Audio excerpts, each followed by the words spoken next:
আসসালামু আলাইকুম রহমতুল্লাহি বারাকাতুহু। সবাই কেমন আছেন? এটা আমার লিটন মামার ছেলে। আজকে আমাদের জন্য বড় নানু আলী নানু বাসায় পিঠা বানাবে, দুধ পিঠা।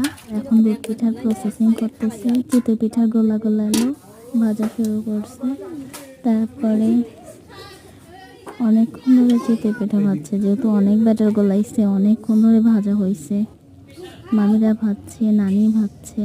যেহেতু এটা বড় মার ইয়ের জন্য কোরবানি দেওয়া হবে, সবাই লোক খাওয়াবে, গরু নিয়ে আসছে। এটা দুধ চিতই রেডি, আমরা পরে খাবো, এখন রেখে দেওয়া হবে।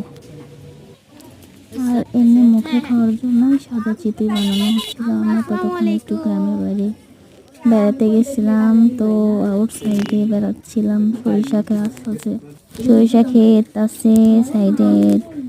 আর আমরা তালুকদার বাসায় গেছি, এটা আমার আন্টি শ্বশুর বাড়ি সিরাজগঞ্জে। তো বেড়ানো শেষ করে বাসায় চলে আসছে। আসসালামু